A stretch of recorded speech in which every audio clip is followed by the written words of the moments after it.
सुबह बेड से उठ के और रात को वापस बेड पे सोने तक हम लोग दिन भर में जितनी भी गतिविधियां करती हैं, हर चीज साइंस से जुड़ी हुई है। साइंस ही एकमात्र ऐसा फील्ड है जिसमें हम इंसान काफी आगे निकल चुके हैं। जैसे कि हम लोग पहले कम्युनिकेशन के लिए लेटर का यूज करते थे। हम लोग लेटर लिख के देंगे तो 1 महीने बाद उधर से रिप्लाई आएगा, फिर यहाँ का लेटर 1 महीने बाद वहां पहुंचेगा। लेकिन अब ऐसा कुछ नहीं है। अब आप हाथ में रख के किसी को भी मैसेज कर सकते हो।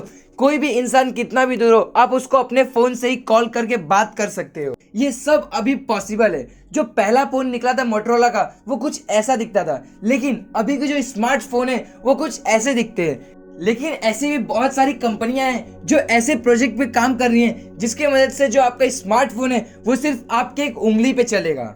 या फिर हम लोग देखें तो हम लोग धरती पे रहकर स्पेस में क्या गतिविधियां हो रही हैं उनके बारे में पता लगा सकते हैं। ये सब कुछ मुमकिन हो पाया है तो सिर्फ और सिर्फ साइंस की वजह से और हमारे कुछ महान साइंटिस्टों की वजह से। उन्हीं कुछ महान साइंटिस्टों की लिस्ट में एक और नाम आता है जिसके बारे में हम लोग इस वीडियो में बात करने वाले हैं, और वो नाम है सर अल्बर्ट आइंस्टाइन का।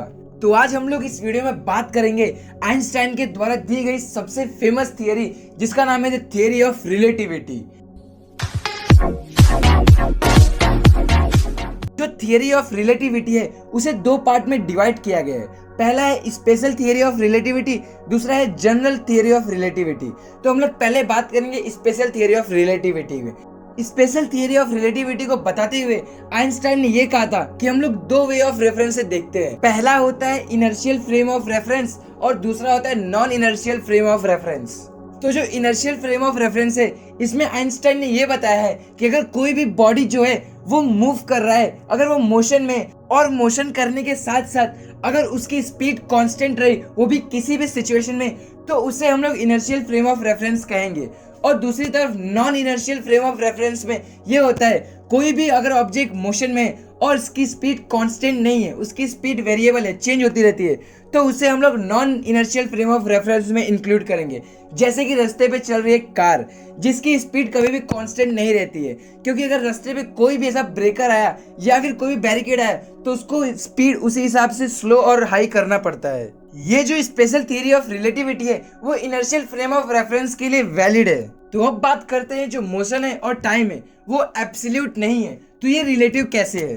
तो आप लोग समझ लीजिए कि आप और आपका दोस्त एक बढ़िया से कार में घूमने निकले हैं और आप लोग की स्पीड 60 किलोमीटर पर आवर है, लेकिन आप लोग के रेफरेंस में जो गाड़ी की स्पीड होगी वो 0 किलोमीटर पर आवर रहेगा। लेकिन वही अगर कोई व्यक्ति रोड के किनारे में चल रहा है और आपकी गाड़ी उसके सामने से निकलेगी तो उस व्यक्ति को यही लगेगा कि आपकी गाड़ी 60 किलोमीटर पर आवर की स्पीड से चल रही है। तो अब मान लीजिए कि आप रोड पे कुछ आगे गए और आपके सामने से भी एक गाड़ी आ रही है और आपकी गाड़ी भी यहाँ से जा रही है, और वो जो सामने वाली गाड़ी है वो भी 60 किलोमीटर पर आवर की स्पीड से आ रही है और आप भी 60 किलोमीटर पर आवर की स्पीड से जा रहे हो। तो आप लोगों को क्या लगता है, आप लोग को वो स्पीड कितना लगेगा उस गाड़ी की जब वो आपके साइड से गुजरेगी? तो आप लोग में से मैक्सिमम लोग ने गैस किया रहेगा 60 किलोमीटर पर आवर, लेकिन नहीं, उसकी स्पीड हो जाएगी 120 किलोमीटर पर आवर। और इस बात से ये पता चलता है कि जो मोशन है वो भी रिलेटिव है। तो अब हम लोग बात करते हैं कि टाइम कैसे रिलेटिव है।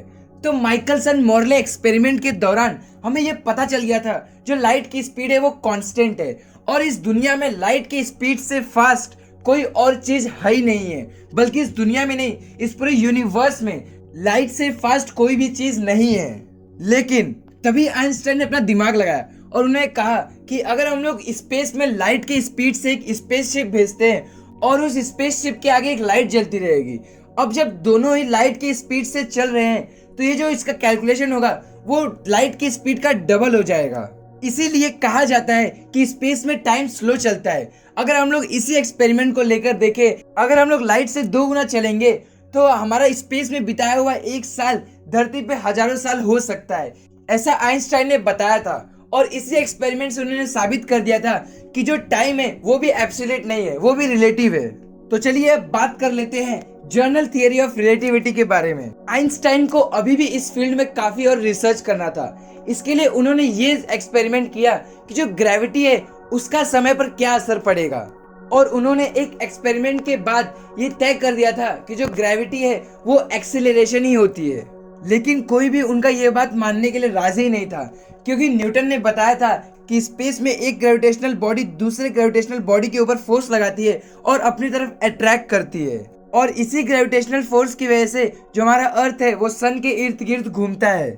लेकिन आइंस्टाइन ने अपने जनरल थियरी ऑफ रिलेटिविटी की मदद से यह बताया कि हमारा अर्थ सन की ग्रेविटी की वजह से रोटेट नहीं करता है, बल्कि ग्रेविटी की वजह से स्पेस टाइम में आए हुए कर्व की वजह से जो हमारा अर्थ है वो घूमता है।